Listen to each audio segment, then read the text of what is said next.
Hello everybody, thanks for joining me. My name's Dave. I'm going to be reading from this text, so I won't be looking at the camera. Changing sites. As you know, I made the move to Dailymotion.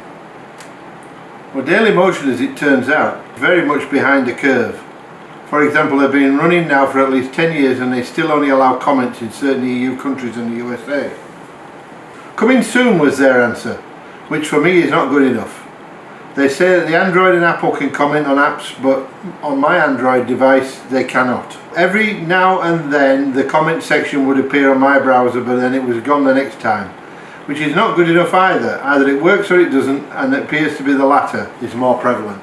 Also, they will not allow me to use images as thumbnails for my videos. I'm stuck with the scene from the video forcing me to put a still image at the start of my videos. This is not ideal.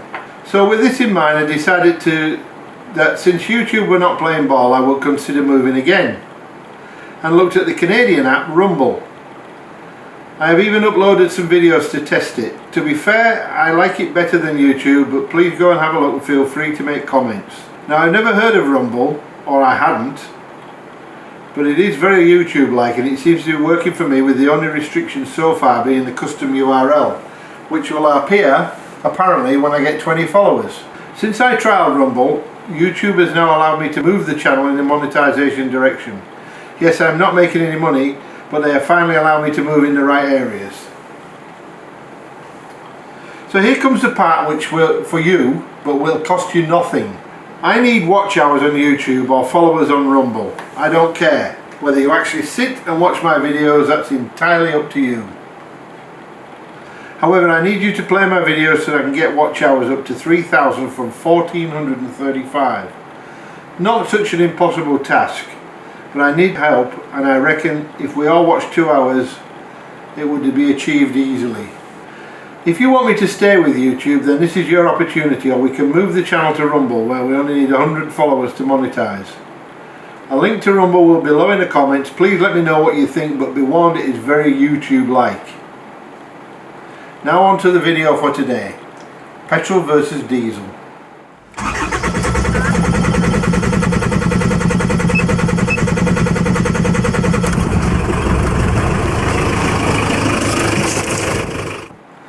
Which is the best? Let's examine them both and see.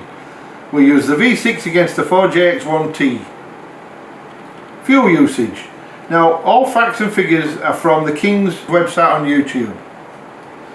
I've got a link in the video which I'll put in the comments below, which I will also for Rumble.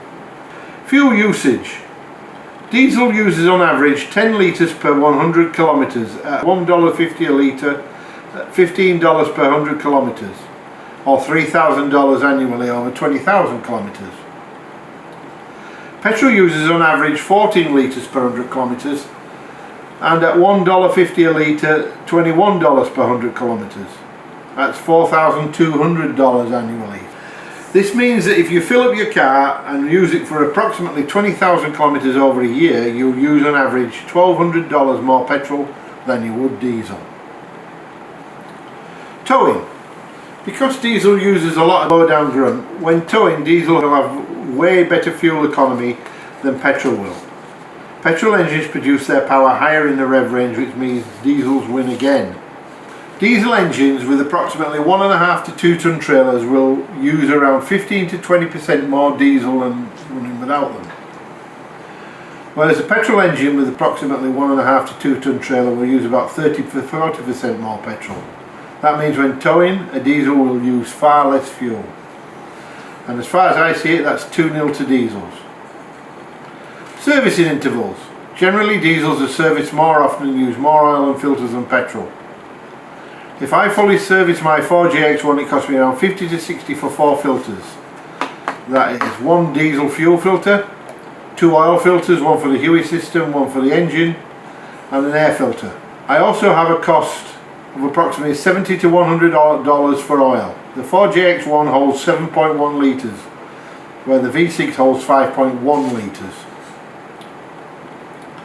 Servicing is required every 10,000 kilometres and for the V6 every 15,000. Now I change my oil every 5,000 kilometres, but I change my filters every 10,000. So while the diesel is serviced more often, it is also more expensive. Also, the V6 can use 5 different engine oils depending on the temperature used at. So less than -25 to 38 degrees C is 5W30. From -25 to 38 degrees C is 10W30. And from -15 to more than 38 degrees C, which is the one I would use, 15W40, 20W40 or 20W50. The diesel can only use 2 types of engine oil, usually because of the UE system. Less than 15 degrees C to 30 degrees C is 5W30s, and -15 to more than 30 is 10W30. This seriously limits the use of oil in the diesel. Therefore, due to cost and frequency, this is a win for petrol. Sale prices on the forecourt. On the forecourt, if you're looking at a newer vehicle, you may find that given the equivalent cars, i.e. kilometres and age, the petrol cars are generally around about $5,000 cheaper. In the world of finance, diesel is likely to cost you about $230 more a year in interest if you're paying it on the Never Never. So that's another win for petrol, so that's 2 each. So let's look at the pros and cons of each. So diesels, not as good on sand, do not like contaminated fuel at all, around 40% less fuel use off-road, no ignition system to flood. So that's 2 out of 2 there, too bad, too good. Petrol is better driving on sand because of the high rev range. You get more revs, it keeps you on top of the sand more. More tolerant for contaminated fuel. Petrol will contaminate easily, but the petrol engine will still use the petrol. It's funny that, because ever since I was a teenager, the only cars or bikes I've ever had problems with have been petrol ones, and it's due to contaminated fuel usually. So it's not always rosy. They use about 40% more fuel usage when off-road, which is a negative. An ignition system is less tolerant of water, crossing rivers. So that's a negative. So that's still 2 each. So that means it's a draw. The petrol gets another win, so that's 2 each. There are other things such as injector pumps and DPFs, but they do not enter into the Jackaroo argument. So it's 50-50 at the moment. So it all comes down to personal preference. So we may as well move on to auto versus manual transmissions. Now I have a V8 Commodore with a manual transmission, and my Jackaroo is an auto transmission. My wife's car is a manual transmission. So as I have both, what would I do? I like my 4-wheel drive auto. I only need 1 foot to drive the car, no clutch to burn out. The Jackaroo has auto lock-up fluid coupling, so it will feel okay on longer journeys too. However, on occasion I have needed to bump start the car. You can't with an automatic. The one issue of the auto transmission is the shifting when cold. Luckily the Jackaroo transmission is old enough to have a drain and fill port, unlike some modern sealed for life transmissions. This means I can keep an eye on the fluid colour and switch it if it gets burned. Now, transmission fluid, if it gets burned, goes from bright red to dark red. Now my transmission, you'll see this shortly when I do my transmission fluid change, because my transmission fluid is dark red. Now this leads me on to another issue with the auto transmission, heat. Yes, in standard mode, the Jackaroo auto transmission has a built-in oil cooler in the radiator. This led to the transmission overheating a lot, especially in low ratio or climbing long hills off-road. Since this I have fitted an aftermarket oil cooler and I have never had the issue again. But you do need to fix an aftermarket oil cooler onto your radiator, as big as possible.